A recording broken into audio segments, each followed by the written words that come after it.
Oremos, hermanos. Señor y Padre nuestro, te damos gracias en esta tarde porque nos permites estar en tu casa, celebrar este culto como parte de la Semana Santa.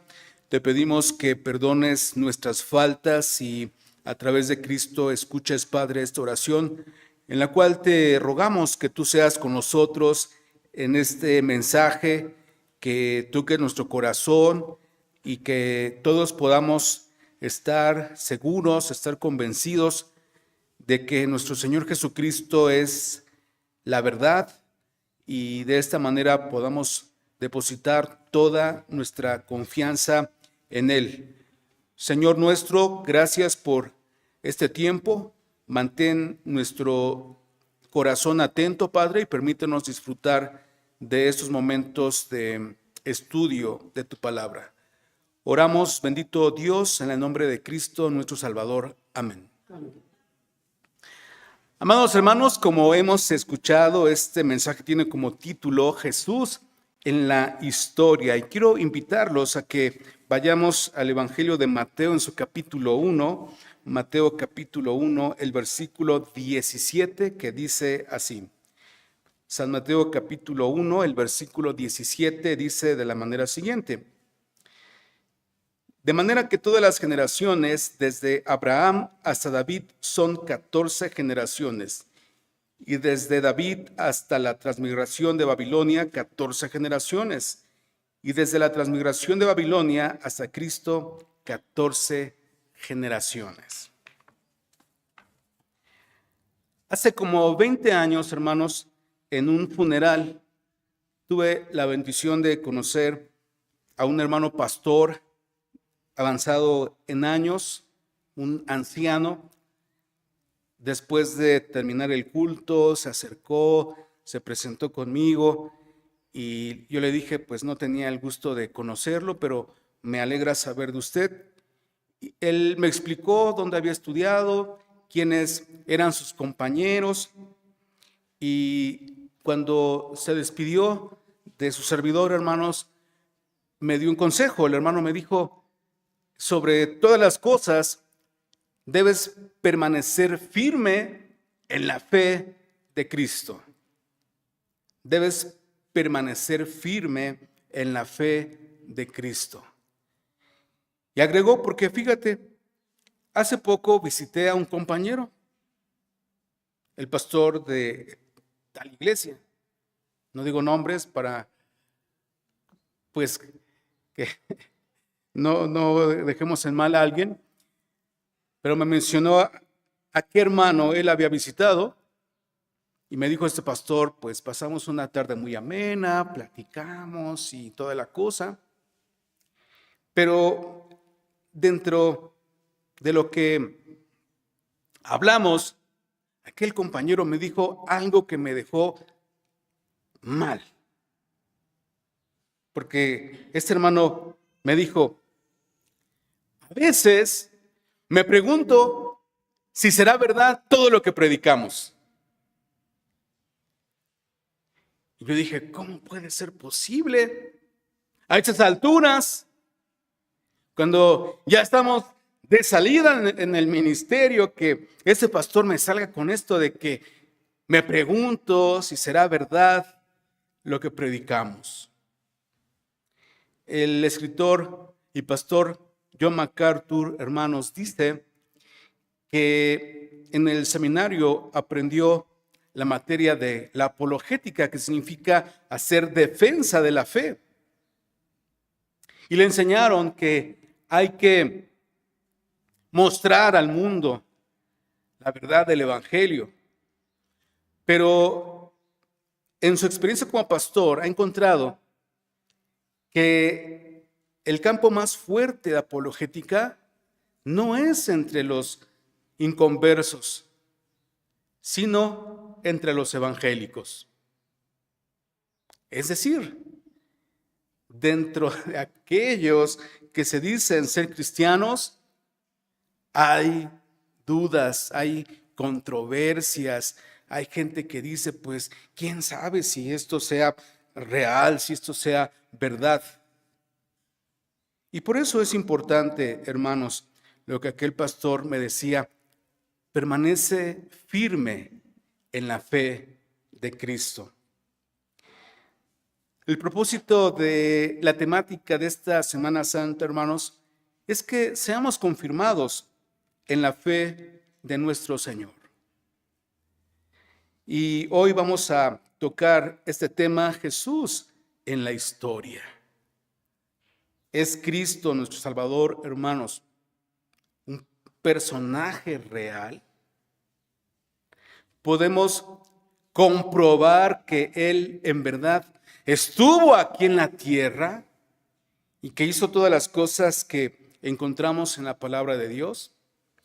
Bueno, vamos a tocar 3 puntos, hermanos, en este mensaje, y el primero de ellos es fuentes cristianas que prueban que Jesucristo es verdadero, que es real, que es un personaje histórico. ¿Cuál será, hermanos, la principal fuente cristiana para la historicidad de Jesús? Y tenemos, en primer lugar, las Escrituras. La Biblia es la primera prueba de que Jesús es verdadero. Pero hay una pregunta que podemos hacernos, hermanos. ¿De verdad las Escrituras son confiables? Algunos consideran que no. Fíjense, hermanos, que hasta el siglo XIX, los cristianos, digamos que profesaban, sin dudar, las cosas que hemos aprendido desde pequeños. Por ejemplo, ¿quién escribió el Pentateuco? Y todos podemos decir: Moisés. ¿Quién escribió Mateo? Pues estamos seguros que lo hizo el apóstol Mateo. Pero a partir del siglo XIX surgió lo que se conoce como la alta crítica o el modernismo. Dentro de las filas de la gente evangélica, algunos estudiosos, entre comillas, empezaron a poner en tela de juicio todas estas cosas. Incluso hubo algunos que dudaron de la autenticidad de las Escrituras. ¿Y saben por qué, hermanos? Porque hasta poco antes del siglo XIX o incluso del siglo XX, había un fenómeno interesante. Por ejemplo, sabemos que Casiodoro de Reina tradujo las Escrituras de los idiomas originales al castellano, que es la Biblia que nosotros tenemos en nuestras manos. Pero resulta que Casiodoro de Reina usó un material basado en manuscritos del año 1000 después de Cristo para el Antiguo Testamento. Entonces, espero que me puedan seguir, hermanos. Entonces, piensen ustedes, ¿qué seguridad había de que esos manuscritos que estaban fechados en el año 1000 más o menos después de Cristo transmiten de manera fiel cosas que ocurrieron hacía mucho tiempo? ¿Me explico? Y del Nuevo Testamento, Casiodoro de Reina ocupó un documento que se conoce como el Textus Receptus, que estaba basado en manuscritos del siglo XI después de Cristo. Y pues aquí nos enfrentamos a la misma situación. ¿Cómo saber que estos manuscritos, después de tanto tiempo, preservan de manera fiel el mensaje? Y durante este siglo XIX, hermanos, y siglo XX, que estuvo muy fuerte esta crítica y este espíritu de decir, pues, ¿quién sabe si la Biblia sea confiable? Dios, que es perfecto, hermanos, permitió descubrimientos que hoy comprueban que la Biblia es confiable. Por ejemplo, hermanos, en 1947 se encontraron unos rollos en Qumran, alrededor de 1000 manuscritos. No todos son copias de las Escrituras, pero muchos de ellos sí. Son manuscritos del Antiguo Testamento, fechados más o menos alrededor del siglo II antes de Cristo. Y cuando se cotejan con los manuscritos del año 1000 después de Cristo, hay pocas variaciones. De tal manera que se descubrió que la Biblia se copió a través de los años de una manera fiel. En el siglo XX también se hallaron manuscritos del Nuevo Testamento del siglo II después de Cristo. Por ejemplo, hay un fragmento del Evangelio de Juan fechado en el año 125 después de Cristo.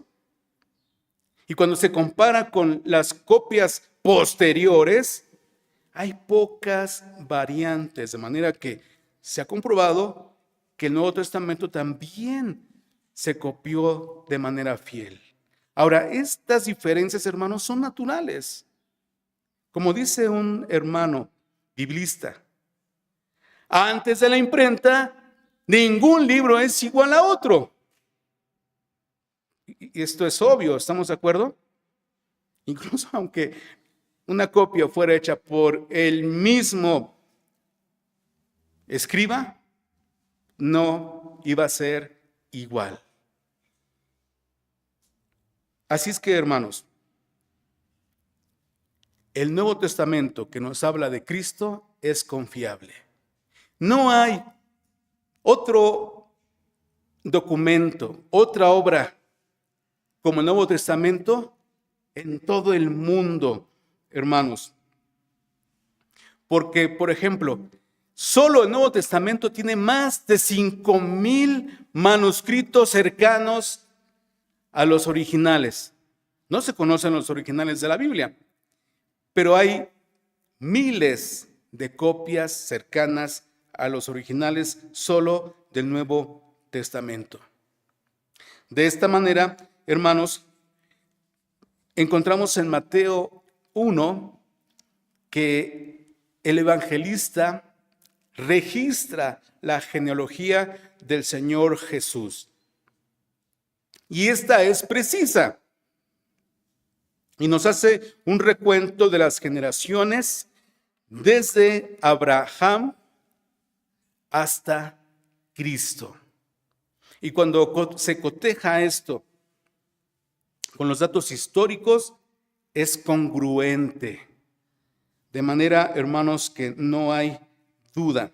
El Señor Jesús estuvo aquí en la tierra, es hijo de Abraham, de David y el legítimo rey de Israel. Nos dicen los estudiosos, hermanos, que otra fuente cristiana para la historicidad de Cristo son los escritos de los padres de la iglesia. ¿Quiénes son ellos? Se llama así a los hermanos que continuaron la obra del Señor después de los apóstoles. Ellos tuvieron el privilegio de recibir la enseñanza de los discípulos de Cristo. Y hay muchos, pero por citar algunos de ellos, hermanos, y estos podemos buscarlos en internet, nada más es cosa de poner ahí su nombre y podemos encontrar su biografía y también sus escritos. Por ejemplo, Clemente de Roma, Ireneo, Policarpo, Bernabé, Hermas, Tatián, Tertuliano, entre otros. En sus obras citan a Cristo. Hablamos de documentos del siglo II, III, IV, después del Señor Jesús. Y esto prueba, hermanos, que el Señor Jesús en verdad estuvo aquí en la tierra. Fíjense una cosa muy interesante, hermanos, que si por alguna razón todos los Nuevos Testamentos del mundo, incluidos los que están en nuestra Biblia, fueran destruidos, vamos a pensar, Dios no lo quiera, pero que se confiscaran nuestras Biblias, de las citas que hacen los padres de la iglesia del Nuevo Testamento, se puede reconstruir de forma total. Y toda la Biblia, si se borrara de la faz de la tierra la palabra de Dios, la Biblia completa, se puede reconstruir de las citas que hacen libros, obras, incluso películas. Por ejemplo, hermanos, no es mi propósito promover este tipo de películas, pero ¿han escuchado las películas de los famosos X-Men? No sé si las han visto, al menos las han oído. Y si no, pues hay que estar más atentos de Hollywood. O no sé quién haga estas cosas, pero aún en estas películas a veces pasan fragmentos de las Escrituras. ¿Quién no ha visto una película donde se presenta un funeral y escuchamos el Salmo 23, por ejemplo? O algún otro salmo. Y esto nos habla de lo maravilloso que es el Señor y de la perfección de su palabra. Número 2, hermanos, hablemos un poco acerca de fuentes no bíblicas para probar que Jesús es real. Porque alguien podría decir, bueno, pues después de todo, no tiene nada de extraordinario que la Biblia hable de Jesús o que lo hagan los apóstoles o los padres de la iglesia, pues comparten la fe en Él. Pero hubo, hermanos, historiadores no cristianos que hablaron de Jesús. Por ejemplo, Cornelio Tácito, historiador romano nacido en el año 52 después de Cristo. Él relata que Nerón fue quien incendió Roma. Y él dice que culpó a los cristianos de este crimen. Menciona a Cristo como el fundador del cristianismo y agrega que fue ajusticiado por Poncio Pilato. Este varón Cornelio Tácito dice que para ese tiempo el cristianismo se extendía hasta la misma ciudad de Roma. Y es que esto, hermanos, es muy importante porque concuerda con la enseñanza del Nuevo Testamento. Si ustedes recuerdan, hermanos, la palabra de Dios dice que el Espíritu del Señor descendió conforme a la promesa de Cristo en Pentecostés. Y Hechos 2 registra las personas que estaban allí y que escucharon el mensaje de salvación y nos dice de dónde eran, desde dónde viajaron para estar en Pentecostés. Y cuando revisamos estos puntos, hermanos, es maravilloso porque todo el imperio romano estaba concentrado en Jerusalén. De manera que cuando el cristianismo surge, hermanos, nace para llegar hasta lo último de la tierra, como dijo el Señor. Mara Bar Serapio. En un museo británico se encuentra un documento fechado en el año 73 después de Cristo. Es una carta de Mara Bar Serapio a su hijo. Este personaje fue un Ciro. Y en esta carta le da ejemplos para que su hijo busque la sabiduría. Y le dice de las terribles consecuencias de desechar a los sabios. Y hace mención del rey de los judíos. Dice, los judíos desecharon a su rey y en consecuencia de eso les fue muy mal. Y hace referencia a la destrucción de Jerusalén. Algunos críticos de este documento, hermanos, dicen, bueno, pero después de todo, Mara Bar Serapio no usa el nombre de Cristo. Y cuando dice que los judíos rechazaron a su rey, pudo ser otro rey. Sin embargo, hermanos, lo que él dice, pues concuerda con la historia del Evangelio y lo que pasó con los judíos cuando Jerusalén fue destruida. Talo es otro historiador, el samaritano. Escribió alrededor del año 52 después de Cristo. Él habla de una oscuridad que explica como un eclipse. Y cuando se revisan las cosas, hermanos, pues en realidad no hubo un eclipse. Entonces todo apunta a que lo que menciona Talo es la oscuridad que dice la palabra del Señor que sucedió durante la crucifixión. No pudo ser un eclipse porque era tiempo de luna llena. Y recordemos que dice la palabra que entre las 12 y 3 de la tarde de aquel viernes de crucifixión hubo tinieblas. Y bueno, hermanos, tiempo nos hace falta, pero hay muchas citas de historiadores no creyentes acerca de Jesús. Número 3, hermanos, también tenemos fuentes judías que prueban que Jesús es un personaje real. Y eso también, hermanos, es muy importante porque, como sabemos, la mayoría de los judíos fueron enemigos de Cristo. Y la mayoría de ellos, hasta la fecha, no cree en Jesús como el Mesías. Sin embargo, no niegan que Él sea un personaje histórico. Vamos a ver, hermanos, qué fuentes judías tenemos para probar que Jesús es real.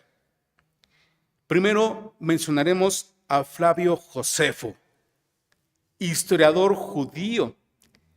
Él escribió 2 obras que son muy importantes, hermanos. Una de ellas se llama Antigüedades de los Judíos, que es una especie de imitación de un documento de aquel tiempo que se conoce como Antigüedades de los Romanos. Entonces, Flavio Josefo dijo, bueno, pues yo voy a hacer mis Antigüedades de los Judíos. Él también escribió otra obra que se llama La Guerra de los Judíos, donde relata cómo los romanos destruyeron Jerusalén. ¿Qué dice Flavio Josefo, hermanos? Voy a leer lo que él escribe. Había alrededor de este tiempo un hombre sabio, Jesús, si es que es lícito llamarlo hombre, pues era hacedor de maravillas, un maestro tal que los hombres lo recibían con agrado. Él era el Cristo. Y cuando Pilato, a sugerencia de los principales entre nosotros, le condenó a ser crucificado, luego volvió a aparecer vivo. Más adelante, Flavio Josefo también menciona la muerte de Santiago, discípulo de Cristo. Y de esta manera, los judíos dan fe, hermanos, de que Cristo, insisto, estuvo aquí en la tierra. Es un personaje histórico. También tenemos los talmudes judíos. Como lo hemos ya citado, hermanos, y todos lo sabemos, en el año 70 después de Cristo, los romanos destruyeron Jerusalén. Se cumplió la profecía que Jesús dio acerca de esta ciudad y del templo. Los judíos fueron esparcidos y ellos pensaron cómo podrían mantenerse unidos a pesar de que habían sido dispersos después de que Jerusalén fue destruida. Y entonces hallaron que la manera de mantenerse vinculados era a través de sus leyes. Y para este tiempo, hermanos, los judíos tenían un montón, pero un montón de leyes. Aparte de la Biblia o aparte del Antiguo Testamento, tienen un montón de leyes.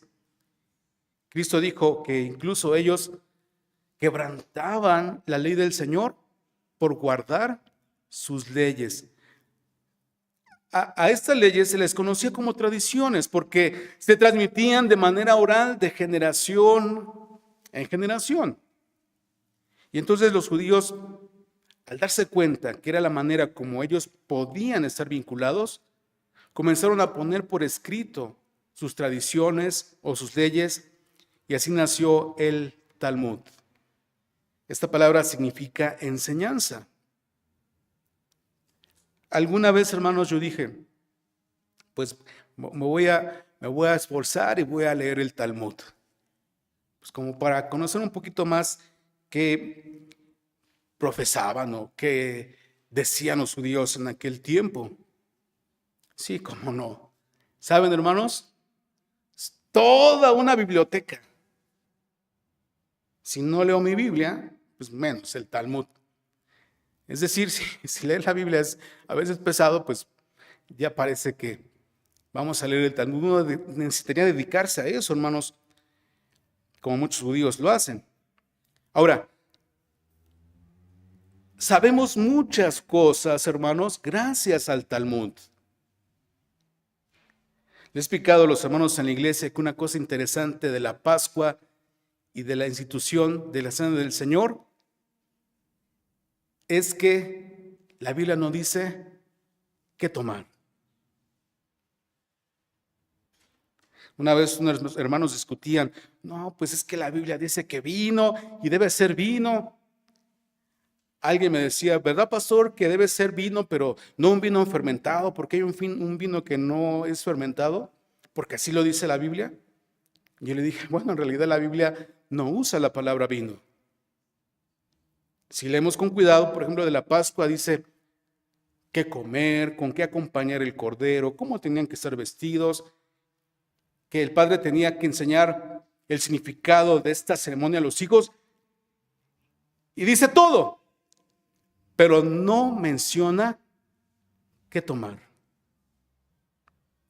Y en la institución de la cena sucede lo mismo, porque los escritores, en lugar de decir que el Señor tomó el vino y dio a los discípulos, dice la palabra que tomó la copa. Y si no fuera porque la Escritura dice que el Señor expresó, no beberé más el fruto de la vid, no sabríamos qué tenía la copa. Pero el Talmud explica que en la Pascua los judíos preparaban 4 copas de vino mezclado con agua. El Talmud también dice lo siguiente, hace referencia a Jesús. Y en el Talmud se habla de Cristo de la manera siguiente. Lo llama Ben Pandera. ¿Y qué significa esto? Bueno, quiere decir hijo de la Virgen. Pero no pensemos, hermanos, que pues ellos pusieron esto en el Talmud porque creían en el nacimiento virginal del Señor. No. Era más bien para negar esta verdad y para burlarse del Señor Jesús. Los judíos enseñaban que Jesús, y esto que voy a decir, hermanos, es muy fuerte, pero los judíos enseñaban que Jesús era hijo bastardo de una adúltera. Incluso si leemos con cuidado el Evangelio de Juan, encontraremos cómo los judíos le echan en cara esto a Cristo, porque le dicen, nosotros no somos nacidos en fornicación. Como si dijeran, como tú. porque admitían que Jesús no era hijo de José, pero no creían o no reconocían que era hijo de Dios, engendrado por el Espíritu Santo. En el Talmud no se niegan los milagros de Cristo, pero se atribuyen a la brujería. Como recordamos que mientras el Señor realizaba su ministerio, los judíos decían esto, que el Señor echaba fuera demonios, por ejemplo, por Belzebú. Y Cristo, en otras palabras, le dice, así que chistositos, ¿no?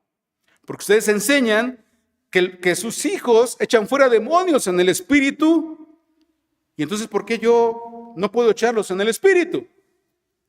En el Espíritu de Dios. Y a pesar de lo grosero de estos escritos, hermanos, lo importante es que los judíos dan evidencia de la historicidad de Jesús. Así es que, en conclusión, hermanos, Cristo no es un mito, no es una leyenda, no es una historia falsa. Cristo es quien Él dice ser. El Señor Jesucristo declaró lo siguiente: yo soy el camino y la verdad y la vida. Nadie viene al Padre sino por mí. Así es que, amados hermanos, quiero invitarlos a que depositemos nuestra confianza en Cristo como nuestro Dios, nuestro Salvador, y estemos convencidos de que Él es real, que es verdadero, que es histórico y que jamás nos fallará, que jamás nos va a quedar mal.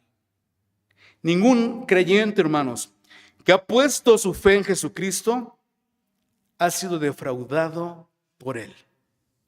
Quiero leer, hermanos, una tradición que existe acerca de Policarpo, un padre de la iglesia también. Y la historia o la tradición registra esto. Voy a leerlo. Policarpo fue escoltado hasta el procónsul local, Statio Quadratus, quien lo interrogó frente a una multitud de curiosos. Policarpo no parecía desconcertado por el interrogatorio. Mantuvo un ingenioso diálogo con Quadratus hasta que éste perdió los estribos y lo amenazó.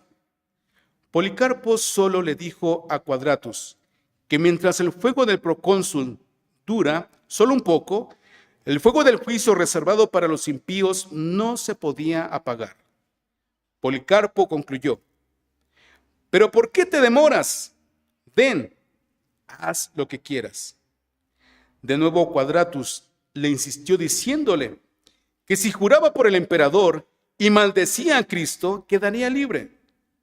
A lo que Policarpo respondió: llevo 86 años sirviéndole y ningún mal me ha hecho. ¿Cómo he de maldecir a mi rey que me salvó? ¿Hace cuánto tiempo, hermanos, que conocemos, que servimos, que adoramos a Cristo? Cada quien puede sacar sus cuentas. A lo mejor no son tantos años como Policarpo, tal vez sean menos. Pero si analizamos bien, si son 2 años, o 10 años, o 20 años, o 30 años, podemos decir como Policarpo: en esos años ningún mal me ha hecho,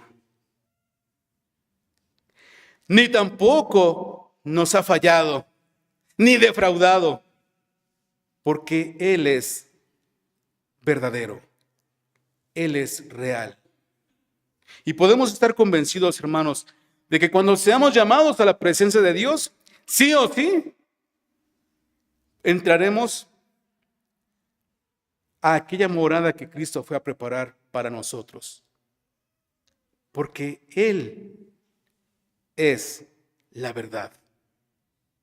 Leí el testimonio de un hermano que estaba muy enfermo y fue a su consulta y le dijo a su médico: prepárese porque la cosa está muy mal y le quedan pocos días. No quisiera consternarlo, pero es mejor que yo le diga la verdad. Y el hermano le respondió: doctor, eso me tiene sin cuidado. Porque si Dios me llamara ahora, tengo la seguridad de que me espera en su gloria. Y el médico le dijo: oiga, ¿y qué pasaría si usted muere y no hay nada de lo que usted ha creído? No hay cielo, no hay Dios, no hay Cristo. Y el hermano le respondió: de las veces, ¿verdad? Que como dice el Señor, no nos preocupemos que vamos a contestar, que el Espíritu nos va a dar la palabra. El hermano le contestó a su médico: bueno, si eso pasara, yo perdería mi alma, por supuesto, pero Cristo perdería su prestigio. Y eso no puede pasar. Él jamás va a quedar entredicho, porque es fiel y es verdadero. Oremos, hermanos.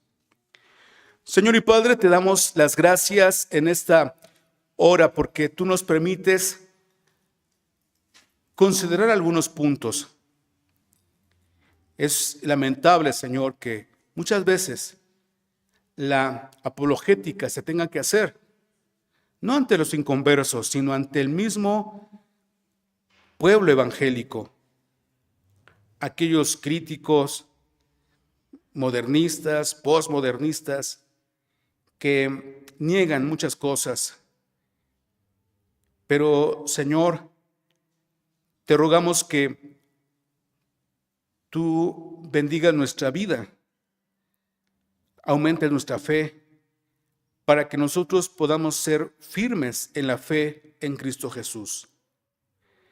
Tu palabra es prueba de que nuestro Señor es verdadero. Pero además, en tu amor, en tu perfección, tú nos das fuentes para confirmar nuestra fe en el Señor. Existen documentos cristianos que prueban que Jesús estuvo aquí, que hizo lo que tu palabra registra. Existen también, hermanos, fuentes no cristianas, y aún tu pueblo que lo rechazó en sus documentos da testimonio de él. Te pedimos, Señor, que sabedores de estas cosas no dudemos, sino que podamos depositar toda nuestra seguridad, nuestra confianza en Cristo y descansar en Él, convencidos de que Él jamás nos va a defraudar y que por lo tanto seamos fieles hasta la muerte. Señor, te pedimos que tu palabra nos fortalezca y de esta manera podamos ser, Señor, fieles, pero también proclamar la verdad a todos los que están a nuestro alrededor. Oramos y ponemos en tus manos, Padre bendito, estas cosas en el nombre de Cristo tu Hijo, nuestro Señor y Salvador. Amén.